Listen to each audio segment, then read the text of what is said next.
যারা শাহাদত বরণ করেন, মৃত্যুবরণ করেন, তাদেরকে বলা হয় শহীদ। নবী রাসূলদের আমলে এরকম বহু শহীদ হয়েছে। সাহাবী আজমিনদের আমলে বহু লোক শহীদ হয়েছে। তখন কি শহীদ মিনার ছিল? শহীদ কথাটা শাহাদত থেকে এসেছে এবং এটা সম্পূর্ণ ইসলামিক পরিভাষা। নবী রাসূলদের আমলে এই শাহাদতের জন্য কোনো শহীদ মিনার সংস্থাপন করার প্রয়োজন হয়নি। আজকে শহীদ মিনারের প্রয়োজনটা কি? একটা সাধারণভাবে শহীদ মিনার তৈরি করতে গেলেও 10-15 হাজার টাকা লেগে যায়। ঝাঁপড়া স্কুলে আমরা যে শহীদ মিনার তৈরি করেছিলাম, ওখানে সেই সময় আমি 12,000 টাকা লেগেছে, আজ থেকে অনেক দিন আগে।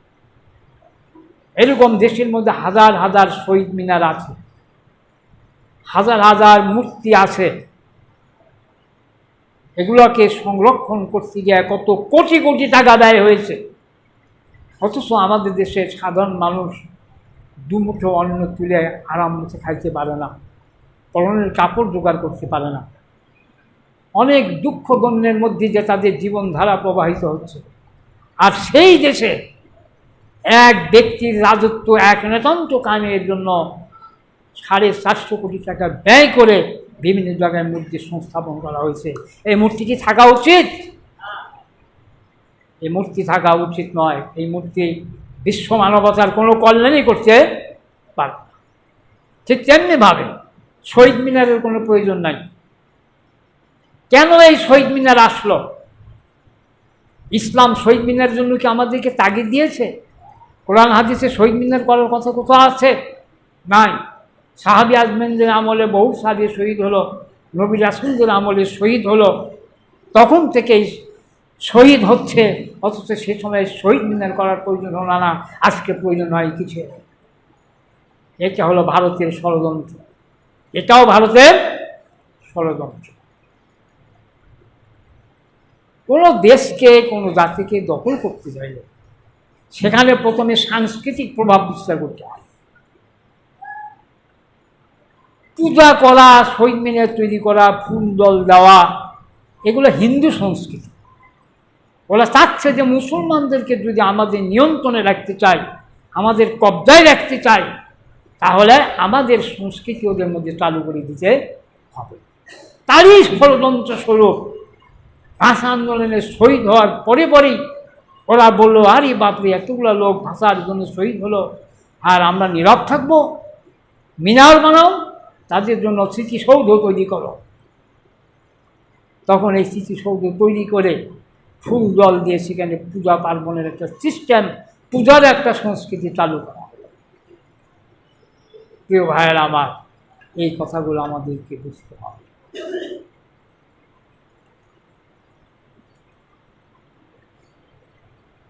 আসলে জুম্বার খুতবায় সব কথা বলা হতো যায় না, অনেক কথা আমি বলতে চেয়েছিলাম। আর একটা জুম্বায় আসতে হবে আমাকে। এই ইতিহাসগুলা, এই তাত্ত্বিক বিষয়গুলো আমাদেরকে জানতে হবে। আমাদের বাংলাদেশ যে স্বাধীন হয়েছে, আমরা কি স্বাধীনতা পেয়েছি? সানা থেকে হাজরামাউত পর্যন্ত আরব দেশে একজন মহিলা নিঃসংকোচে, কোনটাহীন চিত্তে স্বতঃস্ফূর্তভাবে সে ভ্রমণ করতে পারতেন, কোনো আক্রমণের শিকার হতো না। আর আজকে আমাদের দেশে আমাদের মেয়েদের চান্দন কলেজে পাঠাবো, সেখান থেকে ভালো অবস্থায় বাড়িতে ফিরে আসতে পারবে কি না সে ব্যাপারে যথেষ্ট সন্দেহ পোষণ করে। তার মানে আমাদের স্বাধীনতা নাই, নিরাপত্তা নাই, নিরাপত্তাহীন জীবনযাপন করছি আমরা। এই স্বাধীনতার কোনো দাম নাই। আসলে দেশ স্বাধীন হয় নাই, একটা ভৌগোলিক মানচিত্রের পরিবর্তন ঘটেছে। আগে পাকিস্তান ছিলাম, এখন নতুন একটা দেশের জন্ম হয়েছে, কিন্তু এটাকে স্বাধীনতা বলা যাবে না। কারণ স্বাধীন সত্তা নিয়ে আমরা এখানে চলতে পারি না। এখানে অর্থনৈতিক অভাব, এখানে গণতান্ত্রিক পরিবেশের অভাব, এখানকার সমাজ ব্যবস্থা মানুষকে পর্যদুস্ত করে দিচ্ছে, মানবিক কোনো সমাজ ব্যবস্থা এখানে প্রতিষ্ঠিত হয়নি। সুতরাং এই দেশটাকে স্বাধীন দেশ বলতে আমরা নারাজ, আসলে স্বাধীনতা পাই। প্রিয় ভাইয়েরা আমার, যদি এই দেশের মানুষের মুখে আমরা ঠিকমতো খাবার তুলে দিতে পারতাম, মানুষের ভোটাধিকারকে যদি এখানে প্রতিষ্ঠিত করতে পারতাম, সাহস করে মানুষ যদি সত্য কথা বলতে পারত, অন্যায়ের বিরুদ্ধে মানুষ যদি সোচ্চার হতে পারত, সুখী সুন্দর একটা স্বতঃস্ফূর্ত নিরাপত্তাপূর্ণ জীবনযাপন যদি করতে পারত, তাহলে বোঝা যেত যে এই যে স্বাধীন হয়েছে, সেই স্বাধীনতা আমাদের কাছে অবশ্যই মূল্যায়ন হচ্ছে। কিন্তু এখন তা হচ্ছে না। প্রিয় ভাইয়ের আমার, সুতরাং স্বাধীনতাকে বুঝতে হবে। স্বাধীনতা মানে কি? স্ব অধীনতা। স্ব মানে নিজ, নিজেকে নিজের অধীন করার নাম হলো স্বাধীনতা। এখন এই নিজ বলতে আমরা কি বুঝাই? নজরুল ইসলামের একটা গান আছে, আমি আপনার চেয়ে আপন যেজন খুঁজি তারে আমি আপনার। আমি যে আমার আপন, আমার নিজ, কিন্তু তার চাইতো আমার যে বেশি আপন, সেই আপনকে, সেই নিজকে আমি নিজের মধ্যে খুঁজে পাওয়ার চেষ্টা করি। তিনি কে?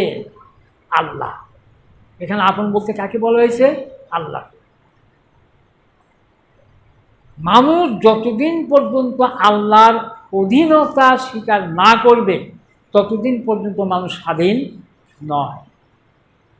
স্বাধীনতা মানেই হলো স্ব অধীনতা বা নিজের অধীনতা। আর নিজ বলতে আমরা বুঝি আল্লাহকে। আল্লাহর থেকে বড় নিজ, বড় আপন, বড় বন্ধু আমাদের আর কেউ নাই। সুতরাং সমস্ত অধীনতার নাগপাশ থেকে নিজেকে মুক্ত করে মহাবিশ্বের রব আল্লাহ রব্বুল ইজ্জাতের অধীনতার যদি আমরা চলে যেতে পারি, তার অধীন হতে যদি পারি, তার কাছে যদি আমরা মস্তক অবনত করে দিয়ে সারেন্ডার করতে পারি, ঠিক তখনই বোঝা যাবে আমরা স্বাধীনতা পেয়েছি। তার আগ পর্যন্ত আমরা স্বাধীন। প্রিয় ভাইয়েরা, স্বাধীনতা পেতে হলে মহান আল্লাহর অধীনতাকে স্বীকার করতে হবে, আর অন্যান্য সমস্ত মানুষের অধীনতাকে অস্বীকার করতে হবে। এদেশের মানুষ এতদিন শেখ হাসিনার অধীনে ছিল, তারা কি স্বাধীন ছিল? নিজের ভোটটা বন্ধু ঠিকমতো দিয়ে আসতে পারে না। দিনের ভোট রাইতেই হয়ে গেছে। এসব ঘটনা তো আমরা জানি। এই দেশের অর্থকে আত্মসাৎ করে করে দেশটাকে পঙ্গু করে দেওয়া হয়েছে। এদেশের ব্যাংকগুলোকে খালি করে দেওয়া হয়েছে। আওয়ামী লীগের প্রেসিডেন্ট সদস্য আমির হোসেন তার বাড়ির ব্রিফকেস থেকে 5 কোটি টাকা বেরিয়েছে। কি সাংঘাতিক কথা! এগুলো তো আপনারা ইউটিউবে খবর পাচ্ছেন। এক এমপির বাড়ি থেকে 3 ছালা টাকা বেরিয়ে এসছে। এত টাকা কোত্থেকে আসে? কোথায় পায় তারা? দেশের মানুষ অনাহারে যখন হাহাকার করছে, তখন তারা পাঁদা পাঁদা টাকা নিয়ে আত্মসাৎ করে নিজের জীবনকে ভোগ বিলাসে উপভোগ করছে। সুতরাং এদেশে মানুষ স্বাধীন নাই। প্রিয় ভাইয়েরা আমার, পশ্চিমারা আমাদেরকে কিছু শোষণ করত, সে শোষণের বিরুদ্ধে আমরা সোচ্চারও ছিলাম। অর্থনৈতিক শোষণ ছিল, সামাজিক শোষণ ছিল, সামরিক শোষণ ছিল। সেসব শোষণের বিরুদ্ধে আমরা সোচ্চার ছিলাম।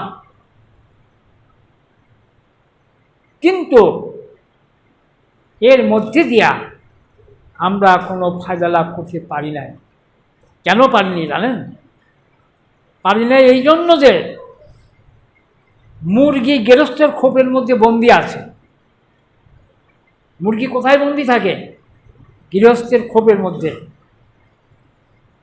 গাওলা এসে যদি কয় যে, হে মুরগিরা, তোমরা গৃহস্থের খোপের মধ্যে আর বন্দি থেকো না, আমার নেতৃত্বে স্বাধীনতার স্লোগান দিয়ে বেরিয়ে আসো, আমি তোমাদেরকে স্বাধীনতা দেব। আচ্ছা বলেন তো দেখি, গাওলার নেতৃত্বে এই স্বাধীনতা কি কায়েম হবে? এই স্বাধীনতা কায়েম হবে না। একটা একটা মুরগি বেরিয়ে আসবে, গাওলা ঘাড় মোটকে ধরে একটা একটা করে খেয়ে ফেলবে। সুতরাং গাওলার নেতৃত্বে গৃহস্থের খোপের ভিতর থেকে বেরিয়ে আসলেই যেমন স্বাধীনতা পাওয়া যায় না, ঠিক তেমনি ওই ভারতীয় গাওলাদের নেতৃত্বে পাকিস্তানের ভৌগোলিক কাঠামো থেকে বেরিয়ে আসলেই স্বাধীনতা পাওয়া যায় না। আমাদের স্বাধীনতার সংহতিকে সম্পূর্ণভাবে বিনষ্ট করেছে এই ভারত। সেই কথাটা এই দেশের ইসলামিক ব্যক্তিত্ব যারা, তারা বুঝত, তারা কোরআন হাদিস পড়ত, তারা বিগত দিনের ইতিহাস রিসার্চ করত, এগুলোর দ্বারা তারা বুঝে ফেলেছিল যে কী হচ্ছে। এই জন্য যারা ইসলামী দৃষ্টিভঙ্গি লালন করত, তারা ভারতের নেতৃত্বে স্বাধীনতা পছন্দ করত না। তাদের দৃষ্টিভঙ্গি ছিল ভারতের প্রশিক্ষণে, ভারতের আশ্রয়ে, ভারতের প্রশ্রয়ে, ভারতের নেতৃত্বে আমাদের দেশ স্বাধীন হতে পারে না। এখন যদি আমরা বর্তমান অবস্থা পর্যালোচনা করি, তাহলে দেখতে পাই যে তাদের এই কথাটা একেবারেই অমূলক ছিল না। কীভাবে অমূলক ছিল না? দেখুন, দেশ স্বাধীন হওয়ার পরেই বাংলাদেশের অস্থায়ী গভর্নমেন্টকে 7 দিন এখানে আটকে রাখা হয়েছিল। 7 দিন পরে তারা বাংলাদেশে ফিরে আসে। এটা কি স্বাধীনতার লক্ষণ? অর্থাৎ দেশ স্বাধীন হলো 16 ডিসেম্বর, আর ওনারা দেশে ফিরলেন 22শে ডিসেম্বর। এই 7 দিনে ঘিন্ন 7 দফা চুক্তিতে স্বাক্ষর নেওয়ার পর তাদেরকে বাংলাদেশ ফেরত পাঠানো হয়।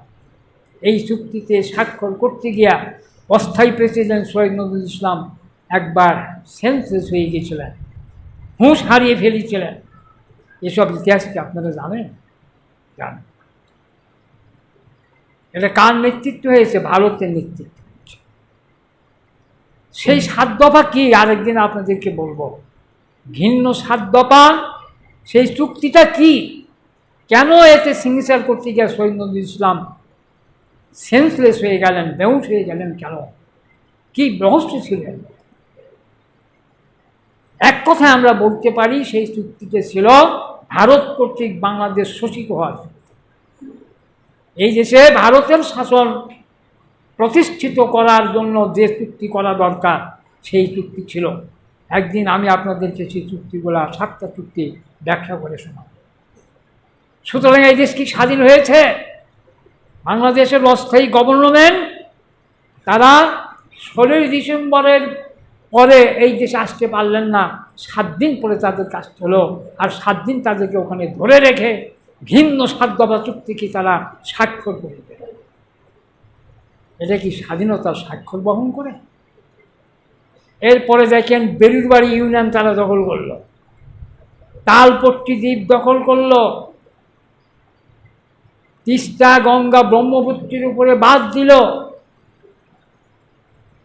পাটের আন্তর্জাতিক বাজার তারা দখল করলো।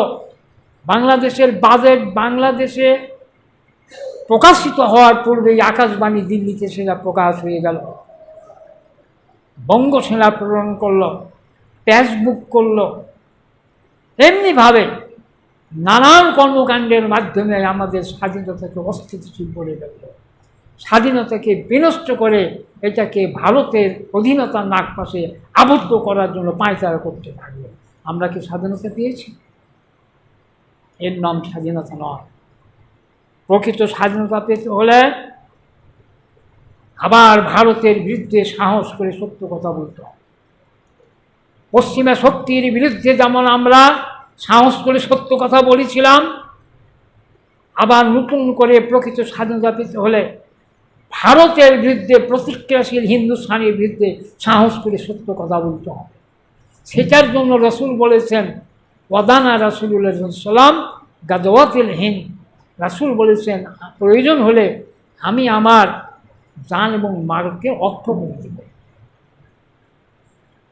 আমি আমার জানমালকে অক্ষ করে দেব।